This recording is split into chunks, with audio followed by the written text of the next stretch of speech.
Well, welcome everybody. My name is Dr. Eric Beery, and I'm the director of the Arthur C. Clarke Center for Human Imagination at UC San Diego. And I am super excited this afternoon, even in these dark days, as we know, with protests and pandemics and unrest in the world, um, to get the kickoff event for our project called New Profiles of the Future. And the Profiles of the Future comes from the project on the book by Arthur C. Clarke called the Profiles of the Future, where he talked about all kinds of different um, possibilities in chemistry and physics and cosmology. There's Sir Arthur and I in Sri Lanka when I got to meet him, where he described what might happen in the future. And the book was originally written in 1960 and went through various editions, and ultimately was its most recent edition was the Millennial edition of the Clarke Foundation. And so it was a fantastic book, and we are so pleased today to invoke Sir Arthur, who was our inspiration. So Clarke was an amazing guy. He was a technologist, a scientist, and a world-leading writer, and talked about the future. And so we've been super fortunate today to invoke Sir Arthur, to have a couple of fantastic guests. Peter Schwartz, the noted futurist, one of the founders of the Global Business Network, and the author of the noted Art of the Long View, Predicting the Future, which came out so long ago, Peter, but I have a first edition of it, and it's just like, it's one of my precious things that I hold on to, in our thinking about the future, rather than in a science fiction manner, but in a technology-driven manner. But also to acknowledge science fiction, we have the fantastic new science fiction writer, Karen Lord, the writer of Redemption in Indigo and the book Unraveling in the last year, and who has had a personal connection with us here at the Clarke Center because she's done some work with the X Prize and is inspired by the X Prize. And most importantly, was instructor for us at our signature program, the Clarion Science Fiction Writers Workshop. We have the great privilege and honor of hosting the Clarion Science Fiction Writers Workshop program here at UC San Diego in the Clarke Center, and are working to develop the next generations of science fiction writers. So, and Karen was one of our instructors. Also joining us this afternoon is John Ahlquist, UCSD professor and the director of the School of Global Policy and Strategy, and was importantly last year's speculative design director of the project called San Diego 2049, where graduate students were taken through a variety of world imagining exercises for our local region. And most importantly, our anchor person, our Clarke Center Associate Director, Patrick Coleman, without whom we couldn't make any of these things happen. And so Patrick is running the boards for us here, and has helped put this particular panel together. But more importantly, we'll be running our New Profiles of the Future project, where we'll be bringing various people together like Karen and Peter for future discussions and ultimately a new instantiation of the Profiles of the Future. So what I wanted to do this afternoon is to have Peter and Karen talk a little bit about their most recent writings that surround the pandemic. Then John will have some more discussion with them, and then finally we'll wrap up with about futurism and you can't. I'm on the radio here. You can't come in. I'm at home as well doing the having the child break in. It's they were told to stay away. So anyway, Peter, um, again, thanks so much for joining us today. And in particular, you have the scenarios that you did for Deloitte. And I gather that this is in your role as a futurist for Salesforce.com. And we'd like to know a little bit about what you're thinking now as we're living through the scenarios of the pandemic, while we are here living it.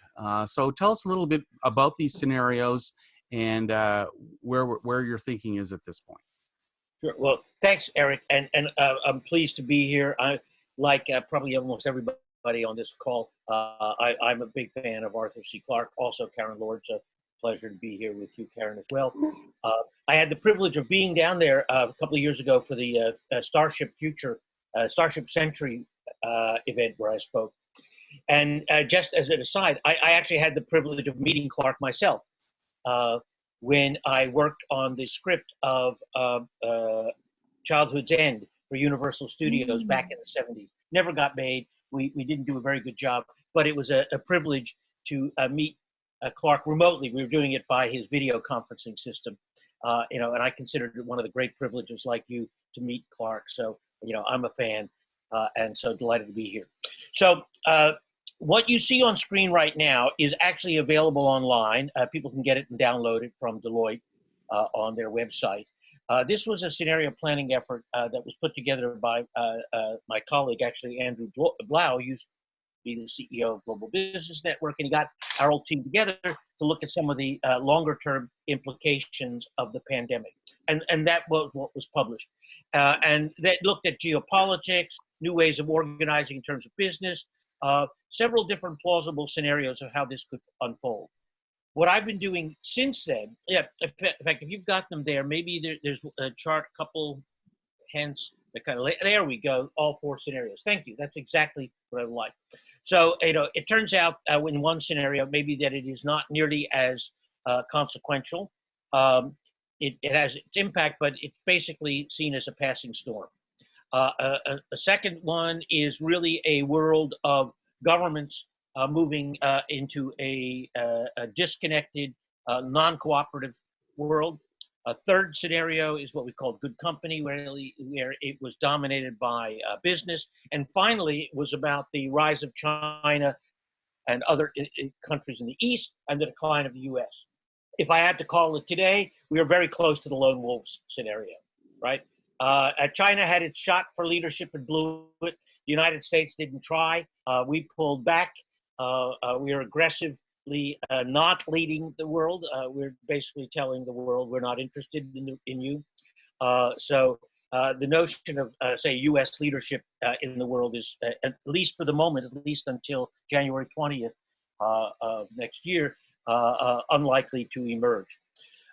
In the meanwhile, what I've actually been doing is focusing on the shorter term, looking at how the pandemic's going to play out, how the economy's going to play out, and how social cohesion is going to lay out. We've been doing scenarios at Salesforce that we've been sharing with our customers and publicly with the governor's office and so on. Unlike Washington, here in California, we have particularly effective political leadership, and Gavin Newsom has been thinking very seriously about how to avoid a catastrophe coming out too soon, how to manage expectations, thinking about the dynamics of the economy and of people's desire to get out. You're down in San Diego. It's a hot day here in the Bay Area. My guess is your beaches are full right now. I know just where you are. If you're near San Diego, you're up in La Jolla on the cliffs overlooking the beach. Must be glorious. But unfortunately, maybe a bit premature. And so there's a high risk that we're going to see multiple waves, not one big wave, but lots of outbreaks in a lot of places that disrupt things in the short run. And so the consequences of the pandemic may be felt quite a bit longer than we think, both in the economy and society. And that we may find ourselves in an environment, call it over the next 2 or 3 years, that will actually resemble a depression. It won't be as bad as the last time because we have social systems like unemployment and Social Security and so on to try to help. but it'll be bad. And so I think there is a high risk of a serious economic set of consequences. And then the social, we hit it at the same time that we've hit this massive explosion of concern over racism. In a time when tensions were already high, this is a compounding crisis that leads to, I think, a scenario that we have to think through. This is new in that respect. So let me stop there. That's basically what I've been working on for the moment. Well, thanks so much, Peter. Maybe so you kind of put your marker down and said where we're at. So, and a little bit later we'll talk about collaboration and cooperation. So I'll have you tee up some ideas on that one. But meantime, I'll want to switch over to Karen, and it still kind of boggles my mind that, hey, we can just tee up a video conference and we're talking to you in Barbados, and we're connected to people all over the world. It's just, it is an amazing thing. So, and Clarke himself wrote a book about satellite communications called How the World Was Won, and about how we would come together, and we really are together. And it's lovely to have you with us here today. Thank you. So Karen, I'd like to, could I ask you to tell a little bit about the development and maybe a little of the story that you wrote called Plague Doctors, and then maybe where we are here in June of 2020 and how the Plague Doctors is playing in our lives. Yes. Well, thank you for the introduction, and thank you, of course, for the invitation. It's really a pleasure to be able to come here and talk about this, but especially to look forward to the future, look forward to what's possible. And indeed, when I first came to write The Plague Doctors, it was not with any of this on the horizon. It was actually last year, about June, July or so, between July and September, that it was written. No, between June and September. And it was for the Robert Wood Johnson Foundation. They wanted an anthology on the future of health. And I had options, but because time was short, I found a friend who is a doctor and also a lover of sci-fi, and he became my medical consultant. And I said, we're going to do one of the classic science fiction tropes, a pandemic, because you're going to find so much literature out there that has that as a main theme. So I was very much guided by him. He made sure that I had the terminology right. He made sure I had the science correct. He made sure I had the ethics correct. Even something as simple as a scene where a medic has to speak to a young child about why she has to be in quarantine was completely guided by him in terms of what would be appropriate to say and what were the main things that they would need to convey to her. And we did it, and we had fun doing it, and we were proud of it. And then, things started slowly unfolding in December. And then January, it was actually published in January on the 23rd or so. Things were starting to get a bit serious. It was no longer a situation of, oh, wow, look there, there's something happening. It was like, oh, wait a minute. We're now starting to see articles which are echoing some of the things we spoke about.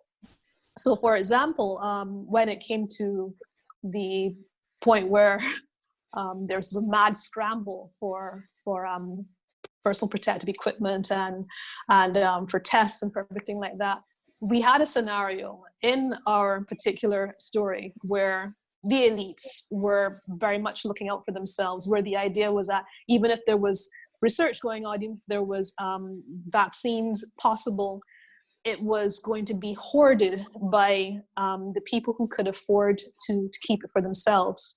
So it was really a story about, in that scenario, how do the underdogs, how do the people who are disadvantaged by virtue of geography or by wealth get the benefits of something like a cure? I do want to point out that because we set it, a little bit into the future, not just 5 years or so, but almost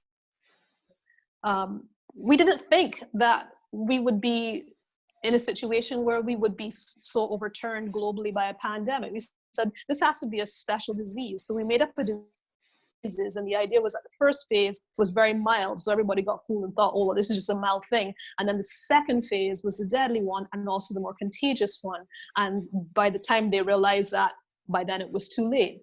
So we had various islands, various remote mountain places that became like the last bastions of not yet touched by this disease. And the doctors there had to work together to see if they could find a cure. And I liked it because, I mean, I'm looking at your scenarios, and you mentioned lone wolf, and you mentioned, which are basically the isolationist approach. And then you also mentioned good company, which is, I guess, more the corporate entity stepping forward. But literally what we did was a kind of a combination of like forgetting the nation state. We're talking about provinces and smaller countries. I mean, the island that is based on the plague doctors, I never said specifically, but I thought, you know, I'm making this almost like a kind of a Hawaii type scenario where there's a mainland, so it belongs to a larger country, but that country can't help them anymore. So you have all these smaller geographical entities that don't have the umbrella of nation state, but they're coming together and they're collaborating, and they are in fact acting like a kind of a United Nations, or let's call it a global conglomerate, as it were, to help each other with the full understanding that nobody else is going to do that for them. So that's my bias, I should point out. That wasn't arrived at in any kind of scientific way. I am from a small island, and my whole bent towards the future, my whole look towards, my whole looking back at my past is about trying to find ways to empower small states like mine, small islands like mine. So that's always going to be a bias in the literature that I put forward. But as I said, looking at it now, when I look at how our government and our prime minister has been handling the crisis here, we have actually find ourselves in a very good position right now. We haven't had any cases. Our cases have leveled at 92. We haven't had any cases for about a week. And from the beginning, they were really just doing a combination of cooperation with other countries in the Caribbean. We have an entity called CARICOM, and also with PAHO. So there was that element of collaboration, but it was also reaching out to everyone, to anyone who could help in terms of who has tests, who has medical equipment, PPE, whatever. There was never this situation of only going to the traditional kind of the usual routes, you know, usually going to the UK or usually going to the US. Nothing like that. It was very much a global outreach where they were just saying, we're going to try everyone. So there are just these amazing echoes that kind of came through in this story that we never thought was going to remotely come true. But I'm still clinging to my bias that even in a nation state that, as you say, maybe refusing leadership, there can still be entities within that nation state, be they a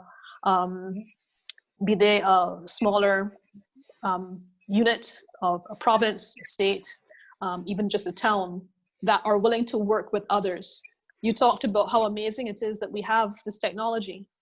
This is what empowers us. You don't have to travel to have some kind of high-level meeting. You can just, you know, have the networks call up the Zoom and say, look, can we arrange this? I still like to think that that's possible as a future. What's the feeling? Karen, I think your point is extremely well taken. In fact, this morning I was talking about it in another conversation, that the subnational entities, cities, states, and so on, have done much better than in many instances the nation states have themselves. California has done pretty well. Gavin Newsom has been terrific. And he's organized the Western states to collaborate. So where, I mean, clearly the nation state has failed in America, but it has not everywhere. And then smaller entities, you're absolutely right, are learning how to collaborate in real time. And we have the technology to enable that collaboration.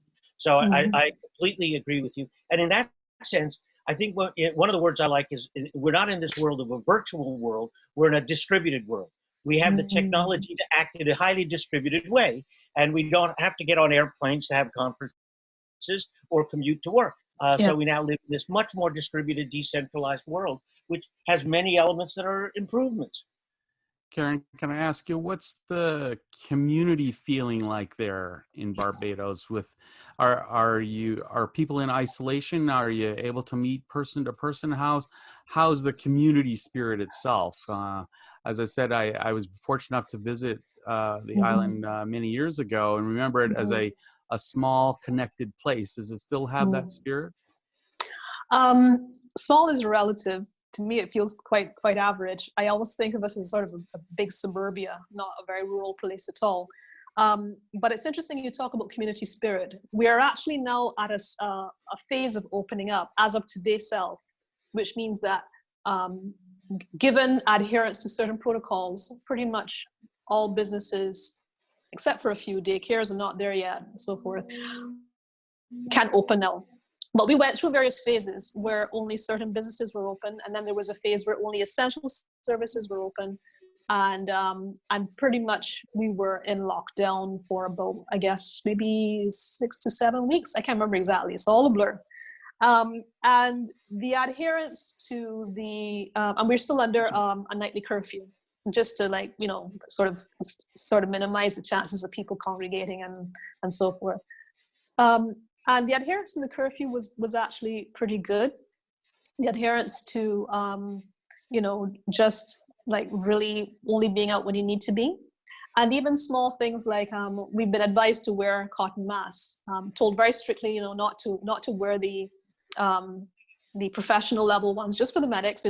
This is really just to stop droplet transmission and so forth. I don't need to tell you that all over again. I'm sure you know all about it.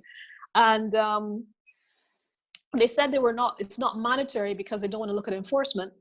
I don't think we have the energy or resources for that, but it's strongly encouraged. And of course, individual supermarkets and so forth would say you have to have a mask before you go in. Adherence to wearing a mask is widespread. It's not an issue. It's not anything that anybody's quarreling about. And there's been a lot of, as you say, community effort to look out for the vulnerable people, the vulnerable families. So from the very beginning, the Prime Minister did, in fact, even as she expanded things like what social services were doing, she asked for people to, if they make over a certain amount per year, to donate to an account for vulnerable families. And then, of course, there are organizations that would usually do sort of work as well that are doing more in that regard. So everybody has been doing a very much of everybody pitching, all hands on deck kind of thing, which I guess is easier to do when you do have a small enough community to know a lot of people, to have those networks where there's a friend of a friend or something's going on. Even the fishermen going out and saving a portion of their catch to donate and so forth. So I would say that in that sense, the community spirit is very strong. It's doing very well. Wow, well, that's great to hear, and a little testament to our humanity. So that's as I say, that's quite gratifying to hear. Mm-hmm. Well, going from the perhaps the day-to-day of what's happening with us and your stories and scenarios, I'm going to ask John to talk a little bit further more in broadly about scenarios and the future. So John, please join us.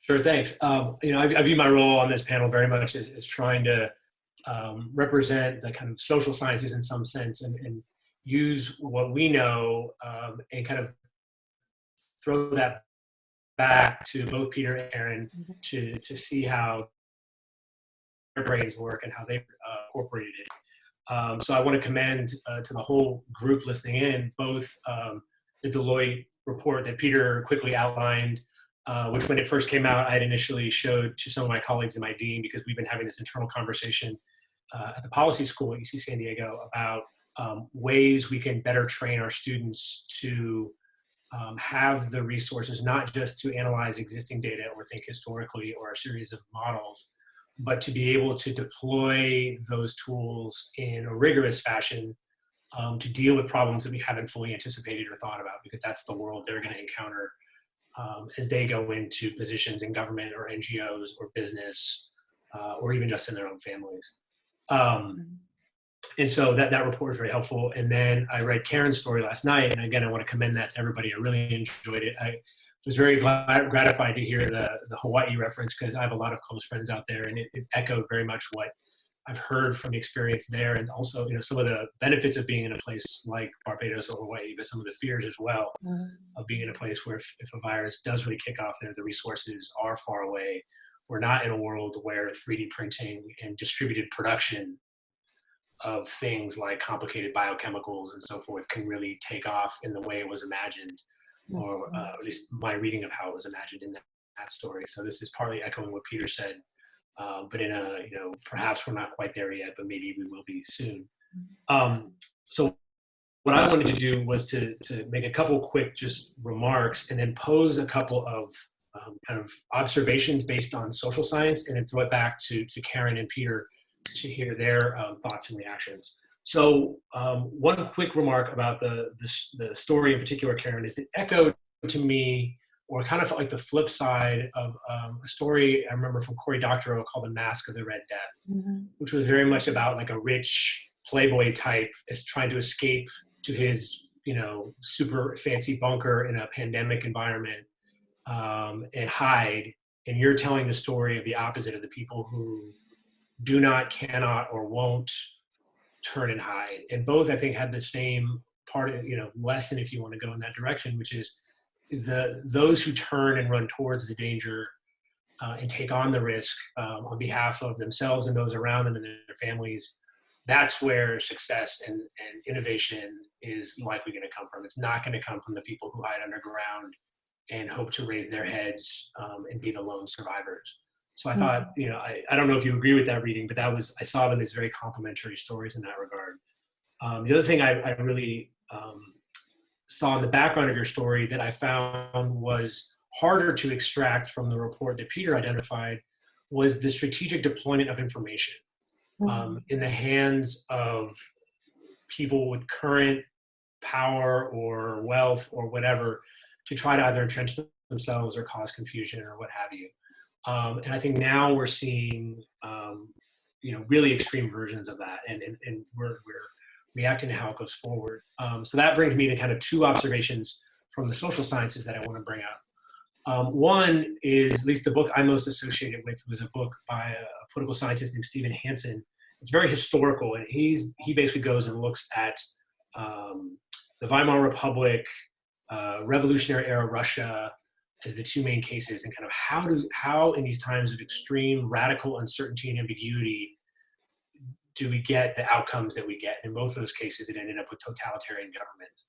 And the claim he makes broadly is that in times of massive upheaval, where risks and uncertainty are almost impossible to map, where the future is very, very cloudy, the standard optimizing kind of rational strategic folks, either in government or in business or elsewhere, are trying to take in all the new information and act optimally, which means they're blowing in the wind. As every new piece of information comes in, they're trying to optimize and adapt, and that means they move from one strategy to another, to something else in rapid succession because of the underlying uncertainty in the environment. And that's very disconcerting and problematic for the large masses of the population who are looking for to coordinate on a series of actions or non-actions and a way to move forward.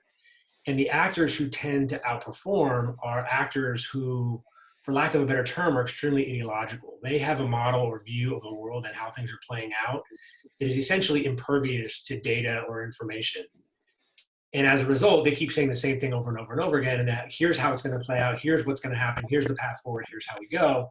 And normally they look crazy, but in times of radical uncertainty, they can be beacons of stability or perceived stability in ways that, you know, could perhaps open the door for new and interesting voices and populations, but perhaps could be potentially quite dangerous. And so to the extent the strategic use of information, this radical ambiguity is a facet or a growing aspect of the current environment, one of the questions I want to pose to each of you is, does that alter how you think about things or how you imagine things going forward? The other observation I want to make comes from a social science, political science literature on how governments respond to disasters and whether they respond well or not, particularly in democracies. And the current, understanding, as best I have it, particularly in democracies, is that elected politicians are actually not. They see very little benefit electorally and in their careers for investing in preventative and prophylactic measures, whether it's climate mitigation or, in this case, public health measures or the stockpile of PPE and other types of things. Diverting resources into these preventative measures that could reduce the severity of some abstract possible future really gets them nowhere. But after a disaster occurs, if you do step into the breach and manage to deliver some highly visible and relatively effective services, then they do tend to see some electoral benefits going forward. And that, you can do that in a variety of different ways, but the kind of missing piece there is what happens if you have elected politicians who aren't successful in stepping into the breach when it's needed. What are their incentives then when they know they're going to get, or anticipate they might get, hammered electorally? What does that mean for the stability of political systems going forward? And that's a hole in the political science literature at the moment that we might be wandering into as a broader society. So those are the two big observations. So the kind of questions I would pose to both of you is, now given the events that have transpired since you wrote your pieces. So Karen, it sounds like it's been about a year for this particular piece, and Peter, it's been about 6 weeks. Have you updated your beliefs, and would you have a different, or imagine different aspects of the future, or in Peter's case, in the various scenarios going forward? And the second piece that I think is very germane to what we're looking at outside our windows, and one of the things I've been thinking about, is how, or in what context can citizens take responsibility and really act in their own interest or show their displeasure in an environment with massive public health consequences? So, how effective is protest and demonstration, or will people be willing to sustain and able to sustain protest and demonstration when going out in the streets is threatening to the health of the protesters themselves? And you're in a situation where the economy is melting down around us, and so the threat of causing economic harm is much less valuable because we have so much economic harm already. What are the repertoires of resistance or of pressure that citizens can pull out in the current environment? Or if you were to imagine scenarios where they would need to, what other alternative tools can you see that we could deploy? So those are my questions. Karen, perhaps you'd like to go first. Oh, you put me in the hot seat already. Okay, so to address your first question, which was how I would update my beliefs, having had a year pass since we came up with these scenarios. I actually, I'm not so much updating them as expanding them, because the story was a novelette and had only space to talk about how to tackle the health crisis. I carefully steered away from talking about economic repercussions, and I also gave no conclusions about any political consequences or resolution from what happened. The protagonist, her goal was to find a cure, to assist in finding a cure. That, spoiler, is what was achieved, and it kind of has to end there.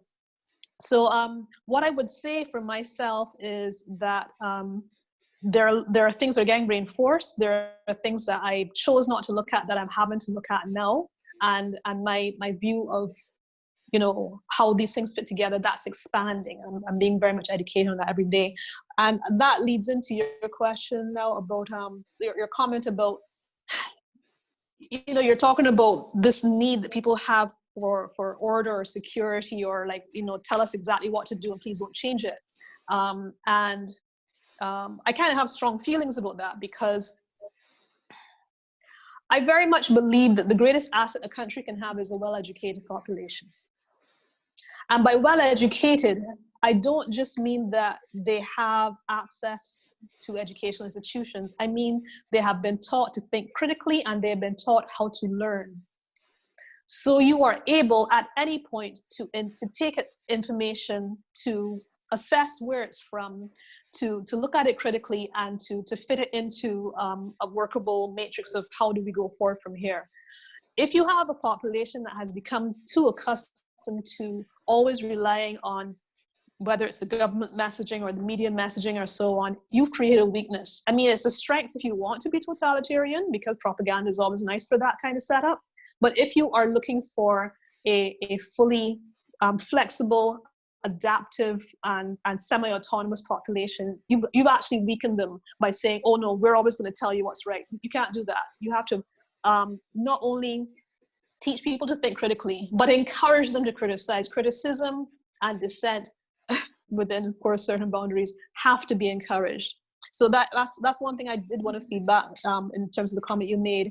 And then the second thing is how effective is protest? So again, the scenario that you've outlined where, you know, you're talking very much about the political situation, you're talking about people, as it were, at the grassroots level, trying to make an impact. I think the problem with how you get in that situation is when you've already created a situation where not enough people at the grassroots were involved already. Either you've made it too hard for them, you know, they've limited their access, or you made their lives too hard. They're working 2 and 3 jobs so that they can't find space to, you know, volunteer someplace or to run for office or what have you. But ultimately, if you have people already in this narrow bottleneck, they're not going to be in a position to make the choice of, shall I die in the pandemic or shall I die of various other things that have been killing us? You know, you are already at a crisis point. You're already on the edge of the cliff. You're already just waiting for the bottom to drop from under you. I have to be so careful. I'm not from your country, and I can't say anything that's, you know, too radical, but I just need to say that you need to have engagement at all levels. When it's a small country, it's easy. Everybody keeps telling me this, to pull in your corporate entities and your NGOs and your community-based organizations and churches and what have you, and everybody is a part of it. Yes, I know, but you can scale up. So people are always involved at every level. People checking out, people having to be told to vote, people having to be told to, you know, that suggests you have fostered a certain kind of environment, and then that leads to the point where people feel powerless. Then they are going to find all kinds of means to express that in ways that are not always going to be comfortable. I think that's about as close as I can get to saying, Van, still be careful. Peter, your turn in the hot seat. Sure, thank you. A very thoughtful response. I too want to respond to a couple of things that you said, John. The issue of radical information ambiguity. I do think perception matters a great deal in times like this, and therefore what people see and believe and the judgments they make are really quite significant. We're living very much in a kind of mediated world at the moment. We don't have the kind of easy information that we have normally by meeting up with people that we even don't know. And so it's very clear there are 2 information bubbles. I live in one, and the Trump supporters live in the other. They live in the Fox News bubble, and their view of reality is radically different than my view of reality. I think I see reality. I think they see fantasy, but the reverse is equally true. In addition, we also have a new information actor who's been playing a very significant role in shaping perception, which is the Russians, which are the Russians. They are actively in campaigns to provide disinformation. They have been at this for a number of years. They call it hybrid warfare. And this is not new to Putin. This has gone on throughout modern Russian history, actually, even under the Tsar. So this is not new to the Soviets or the communists. This is Russian tactic going way back.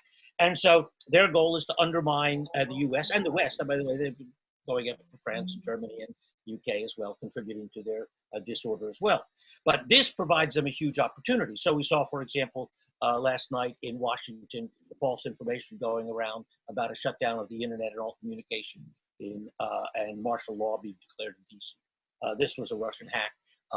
intended to amplify the conflict and violence in Washington, D.C. So we have a very complex information environment where it's beyond ambiguity. It is multiple conflicting narratives which are both deliberately and complexly constructed. So very hard to know what is ultimate reality here in that respect. So point number one. Number two, that your comment about preventive action, I don't agree.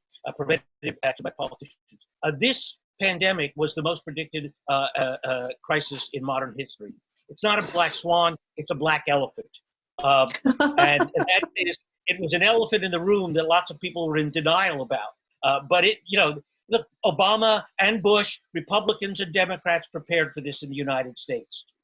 Taiwan prepared for it. Singapore prepared for it. Korea prepared for it. Number of countries were prepared. Ones who were affected by SARS did a very good job. U.S. took it seriously. The only reason the U.S. hit a catastrophe was that Trump decided anything done by Obama must be wrong and therefore had to be eliminated 100%. Imagine what would have happened if we'd had the guy in Beijing, the team in Beijing, who was there to monitor precisely what happened in Wuhan, and we would have known in December, not even January, what was going on. I was in Singapore at the time. Reports were already coming out in December. So you would have moved 2 or 3 months in advance. We would have had no global pandemic. So let's be very clear. There was preparation. There were many governments that did it. They were in response to previous instances. So I don't agree that the inherent political system pushes you against taking preventative action. And a normal president under these times would have said thank you to Obama and implemented the plans that they had put in place, and we'd be in a very different situation. All right. What has changed in my thinking? Two big things. When we first started thinking about the pandemic and the scenarios coming out of it, there was at least a possibility of a quick recovery for the economy. That seemed plausible if we did the right things and the pandemic was managed effectively. We have not managed the pandemic effectively, and there is no immediate recovery for the economy. So the best case now is a kind of long recession. The worst case is a deep depression. The second thing is we've now understood another dimension of the dynamic of the virus. At first, we were more worried about a behavior like the 1918 influenza, where you had a second big spike. What we're now seeing is that's less likely, and more medium to small outbreaks in multiple locations that operate in a kind of somewhat erratic way in many different locations, even in some of the places that have done well, like Singapore, that did well. Turned out in their worker dorms, they didn't do very well, and they got a lot of cases there.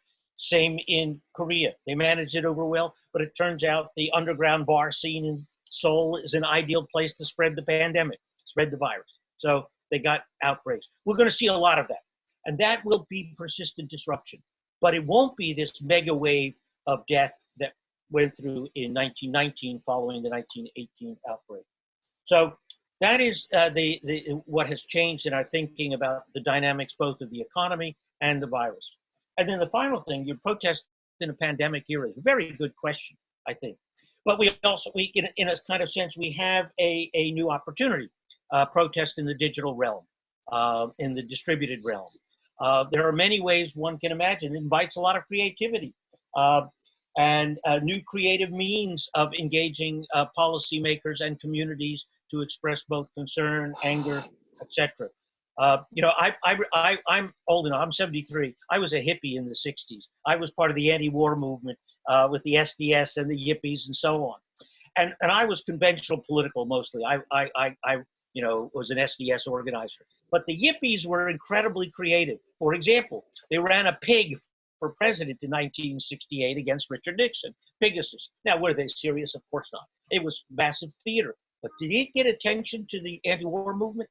Absolutely. Remarkable creative use of media. They didn't have to run a campaign organization. They just got great TV coverage for their pig convention. Well, this is a moment that invites a lot of creativity in the digital realm to find new ways to express our concern.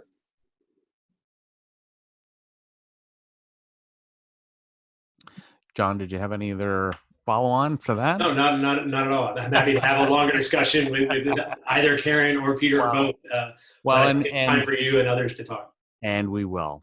No, and so we're most anxious to engage Karen and Peter. So after that sort of florid and uh, uh, hard breathing discussion about our current circumstances, what I wanted to do was to turn to a little more Clarkean view of humanity. And I like to talk about Clarke as our icon. Clarke was a gay man, and he had to deal with the opprobrium of the English society. And in fact lived most of his adult life outside in Sri Lanka. He was also spent many years in a wheelchair because of polio and post-polio syndrome. So, but he always maintained an optimistic view. And the vision of Clarke I like the most is that he was the secretary of the British Interplanetary Society during World War II, and literally had meetings of the BIS in his apartment in London during the Blitz. So bombs are coming down on his city, and yet he's still thinking about he and his friends are still thinking about interplanetary flight. And in fact, perhaps his most famous invention, the Clarke orbit, or the geosynchronous orbit, came in 1946, right after the war. So I had the great fortune of meeting him personally, and he was an optimistic man. And both Peter and Karen express optimism about humanity, and it's nice to hear the vigor in your voices, not despair, but we have new opportunities. So Peter, one of your scenarios that you talked about before was something called Clever Together, and talking about collaboration. Can you lift us up a little bit? How Sure. Look, about people working together? Look, it's very clear that crises afford major opportunities. I mean, during the war, during that blitz, the British would eventually have gotten the radar and computers and jet engines, but it sure concentrated the mind that bombers were headed their way, right? And so we have the necessity of inventing a great deal right now. New ways of educating, new ways of delivering health, new ways of buying and shopping, new ways of working. Seeing is a huge wave of innovation. I mean, we're doing this over Zoom. Zoom was invented before the pandemic, and it's pretty good. It's not bad. I have no complaint. But imagine what's about to happen. We're going to see a huge wave of innovation in all the tools of acting and doing things remotely. I'm sure we've done social calls with our friends. Every Saturday night, we have Harvey and Debbie for drinks up in Bellingham, Washington over Zoom. Well, that's okay, but we could do it a whole lot better. And so what we're about to see is a wave of innovation in remote work, because many people will still want to work remote. Turns out they prefer it. We'll see new innovation in retail, lots of innovation in education, lots of innovation in remote healthcare. So all of these things are going to stimulate even remote government, right? A good friend is the head of innovation in New South Wales, and they're rethinking fundamentally how they deliver government in Australia using new technology. So this is, I think, going to stimulate a huge new wave of innovations of this sort. Secondly, one of the things we've learned, and I'm working with Gavin on a speech we're calling the New California, right? What do we take from this that we want to carry with us into the future? Do we like being with our families? Do we like less traffic? Do we like less pollution? And so on. And the answer is yes, yes, yes. So we've seen a huge leap in kind of sustainability, not by design, but by necessity, the consequence of not driving and not flying and so on. And I definitely don't miss having jet lag. I got a 4 million mile card on United, right? Every painful mile. Having said that, what we're going to see is this great transformation that's coming, enabled by doing by choice what we now have had to do by necessity, both in areas like healthcare, education, work, travel, sustainability, all of that, improved supply chains. We're not going to want to move nearly as much stuff around the world. Turns out that has a vulnerability. So we'll see supply chains coming closer to home and more localized and so on. So reinventing how we make stuff will be another big wave of innovation. So I see the biggest consequences in the long term is a huge wave of innovation that will lead to many of the things that we had hoped might happen: greater sustainability, greater distributed work and education, all as a result of the necessities of the pandemic. Well, I quite agree with you there. In fact, I'm kind of living that. At the Clarke Center, we hosted the X Prize, the Tricorder X Prize, the Medical Technology Prize, and I have a stunning graph showing the switchover at my medical center at UC San Diego from in-person visits to video visits, which went from 6% video visits to 54% in 5 days. Yeah, And exactly. our center just dramatically transformed it. And the interesting thing for me is that I'm seeing smiles on patients' faces that I didn't see in clinic because they didn't have to drive to the doctor's office and worry about getting there on time, and they're at home or on their work break and getting their doctor's appointment. And it was a change in policy. It wasn't a change in technology that made this happen. It was a change in Yeah, policy. And that exactly. brought it to us. And so the inspiration of the Tricorder Prize really brought it forward for us. And so you were going to say something, Peter? No, I was waiting for Karen to respond. Sorry. Okay. So Karen, let you have the ultimate the wrap up for us for today's session. And a phrase I saw of yours that I just really love and is very Clarkian is radical hope and a love of building worlds. And so tell us about that phrase and your own circumstances and where you see us going as a collective island, the island of humanity. So the phrase radical hope, I think I need to explain what that means for me. I think some people do see hope or see optimism as a sort of a positive, uplifting feeling. I see it more as a kind of a teeth-gritted, grim determination, like just a determination that you're going to not only not die, but that you're going to live. You're going to live well. You're going to thrive. You're going to, seize hold of certain freedoms and opportunities that were denied to you. So I would love to say that is something that gives me a kind of a very warm, fuzzy feeling. It gives me more of a battle feeling, to tell the honest truth. But there's something very intensely pragmatic about thinking of yourself in that sort of way, because you can think tactically. So what I'm looking at, even as we talk about changes in technologies and in processes and procedures, I'm looking to see how structures and systems are going to change. We had Peter mentioned a little bit of it when we were talking about supply chains. I think that the idea, being on an island, of course, your supply chains are very much at the front of your head. And being on an island that faces hurricanes every year, the whole concept of how prepared are you when there's no aid that's going to be flying in a hurry, these are definitely things that make you rethink. So I do think that there is going to be some element of, let's see how self-contained we can be, but not in an isolationist way, in a redundancy way. So you decentralize, but you also collaborate widely. I feel like I'm repeating what I said earlier, but I think it's worth repeating, because people do seem to think, oh, if we become self-sufficient, that means that's it. We are an island unto ourselves. We don't need to look out. No, I'm saying that you're looking at it as a safety net, so that the grid goes out. Don't worry, we've got our solar panels in the community.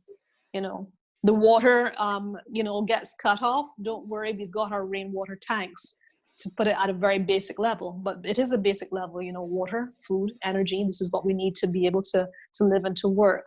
So I would like to see more of that. I think it is going to require more engagement by more people. Sometimes I feel as if people almost abdicate the work of governing to the sort of the visible politician, the almost celebrity politician.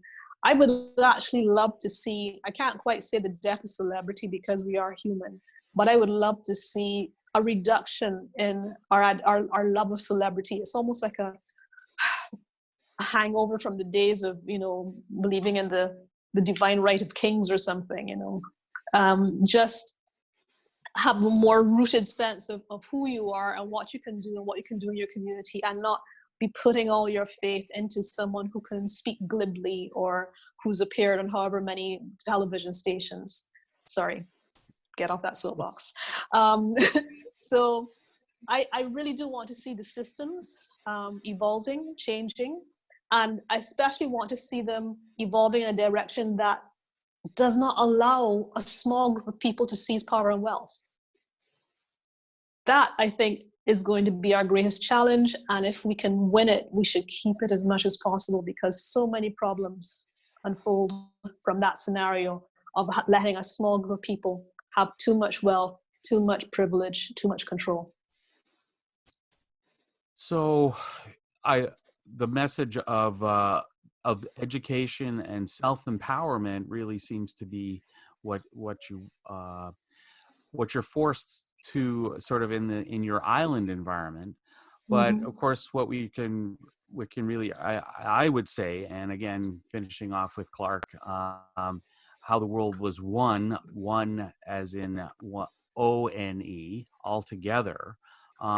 That's something that we should be able to do together as well, and not depend on celebrities, and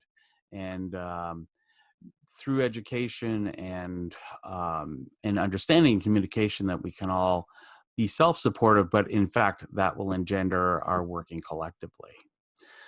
Well, this has been a fantastic hour, and again, I'll send out a special shout out to our Associate Director, Patrick, for putting our panel together today.